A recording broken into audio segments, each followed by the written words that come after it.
ওসমান হাদি একজন জঙ্গি ছিল। ওসমান হাদি একটা জঙ্গি ছিল। এই কারণে ওসমান হাদির নিজের বক্তব্য এমন ছিল, সে নিজের মুখে বলেছিল কোট আনকোট, যেখানে জুলাই আছে সেখানে 1971-এর কোনো প্রয়োজন নেই। আপনাদের সবার কাছে অনুরোধ, ভিডিওটি এখনই শেয়ার করে দেন, কারণ পরবর্তীতে এই মহিলাটি যা বলতে যাচ্ছে সেটা আপনি সহ্য করতে পারবেন না। সাহস থাকে আবু সাইদের লাশটাকে উঠিয়ে 20 কোটি জনগণের সামনে ময়নাতদন্ত করবে। যে আবু সাইদের হাতেও লাঠি ছিল, সে সামনে গিয়ে টাইটানিক স্টাইলে 2 হাত 2 দিকে ছড়িয়েছিল এবং পুলিশ যে গুলি করছিল একবার এভাবে আরেকবার এভাবে, সেও প্রতিহত করছিল। কোথাও তার শরীর থেকে রক্ত ঝরে পড়তে দেখা যায়নি। মেরেছে তার বন্ধুরাই প্রথম শহীদ দেখানোর জন্য আবু সাইদকে মেরেছে, কারণ আবু সাইদের এই মহিলাটি একবার বলছে ওসমান হাদি ছিল জঙ্গি এবং আবু সাইদকে পুলিশের গুলিতে মৃত্যুবরণ করতে হয় নাই, সে নিজেই নাকি এমনিতেই মৃত্যুবরণ করেছে। পুলিশের ছোড়া গুলিতে আবু সাইদের জীবন যায় নাই। এই ধরনের কথাগুলো শুনলে আজ মানুষ হাসে।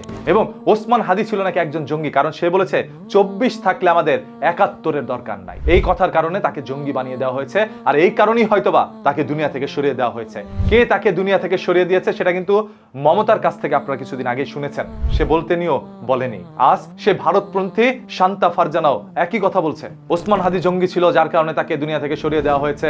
সেই কারণেই হয়তোবা আজ এতগুলো দিন কাটার পরও ওসমান হাদির বিচার হচ্ছে না। ওসমান হাদিকে যারা নির্মমভাবে দুনিয়া থেকে সরিয়ে দিচ্ছে তাদেরকে গ্রেপ্তার করা হলেও ভারতের মাটি থেকে বাংলাদেশের মাটিতে আনা হচ্ছে না, তাদেরকে শাস্তি দেওয়া হচ্ছে না। অথচ সেই ওসমান হাদির আবেগকে কাজে লাগিয়ে জনগণের কাছে ভোট চাইতে গিয়ে বলছে, তোমরা যদি আমাকে ভোট দাও তাহলে সংসদে গিয়ে আমি ওসমান হাদির বিচারের দাবি জানাবো। যারা ওসমান হাদিকে দুনিয়া থেকে সরিয়ে দিয়েছে তাদের বিচার কার্যকর করব। এই ধরনের প্রতিশ্রুতি দিয়ে জনগণের কাছ থেকে ভোট নিয়ে আসছিল তখন এই বর্তমানের এমপি মন্ত্রীরা। তবে সব ভুলে গিয়েছে তারা। এখন যার যার আখের গোছানোর কাজে ব্যস্ত হয়ে পড়েছে। তারা ধরে নিয়েছে হয়তোবা আমরা 5 বছর 10 বছর ক্ষমতায় থাকবো, এরপর তো ক্ষমতাচ্যুত হতে হবে। তাই এই 10 বছরে যা কিছু আছে সব আত্মসাৎ করে নেই, কামায়া নেই, প্রবাসের মাটিতে গিয়ে পরে পাড়ি জমাবো, যেভাবে এখন আওয়ামী লীগ পাল্লায় আছে। দেখেন, আমার কথাগুলো শুনতে একটু তিতে হলো, এটা কিন্তু সত্য। এই জনগণ কোনোদিন স্বাধীন হতে পারে নাই। 1971 সালেও পারে নাই, এই 2024-এও পারেনি। এরা আজীবন পরাধীন ছিল এবং থাকবেও ভবিষ্যতে। কারণ আমরা হচ্ছি সাধারণ জনগণ, শুধুমাত্র তাদের দাবার গুটি, এবং রাজনৈতিক মহলগুলো আমাদেরকে চাল দিচ্ছে। সেই চালে ভুল হলে আমাদের জীবন যাচ্ছে।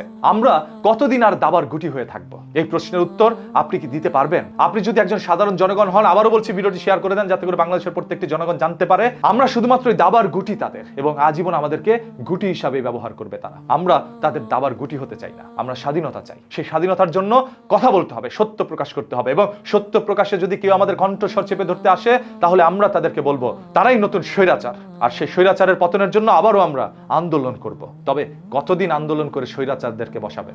আজ জনাব তারেক রহমান বাংলাদেশের মাননীয় প্রধানমন্ত্রী হয়েছেন। মাত্র এই 4 মাস প্রধানমন্ত্রীর ক্ষমতায় আসার পর তার বিরুদ্ধে নানা ধরনের অভিযোগ দেওয়া শুরু করেছে মানুষ। আর একজন মানুষকে তো সময় দিতে হয় সবকিছু গোছানোর জন্য। যেমন এখন পর্যন্ত জাতীয় নির্বাচন হলো, মেয়র নির্বাচন হয়নি, আমাদের সিটি কর্পোরেশন নির্বাচনগুলো হয়নি, এখন পর্যন্ত কমিটি দেওয়া হয়নি বিএনপি থেকে। এইগুলো দেখ, তারপর তারা কিভাবে দেশটাকে সাজায় সেটা দেখার পালা। সেই জন্য তাদেরকে সময় দিতে হবে। সময়ের আগেই তো তাদের বিরুদ্ধে কথা বলা যাবে না। আজ যে শান্তা ফারজানা ভারতের দালাল হয়ে ভারতের এজেন্ডা বাস্তবায়ন করার জন্য তিনি বলছেন ওসমান হাদি নাকি জঙ্গি ছিল, এটা কি আপনি মেনে নেন? হ্যাঁ, আপনি মেনে নিতে পারবেন না। মেনে নিবে তারাই যারা আওয়ামী লীগ করে। আওয়ামী লীগের কাছে ওসমান হাদি হচ্ছে একজন জঙ্গি এবং নব্য রাজাকার। আওয়ামী লীগের চোখে জুলাই আন্দোলন যারা করেছে তারাও রাজাকার। তাই আওয়ামী লীগ যদি কোনোদিন এই দেশের মধ্যে ক্ষমতায় আসতে পারে, এই নতুন নব্য রাজাকারদের দড়িতে ঝুলানো হবে। আপনি কি চাচ্ছেন, দড়িতে ঝুলতে নাকি নতুন করে বাঁচতে? কমেন্ট করে আপনার মূল্যবান মতামত জানান, আর পারলে ভিডিওটি শেয়ার করেন। আবারও বলছি, প্রতিদিনের এই ধরনের ঘটনা, দুর্ঘটনা জানার জন্য চোখ রাখবেন নিউজ কিতে। হ্যাঁ, চোখ রাখার জন্য এখনই নিউজ কি পেজটাকে ফলো করে রাখেন।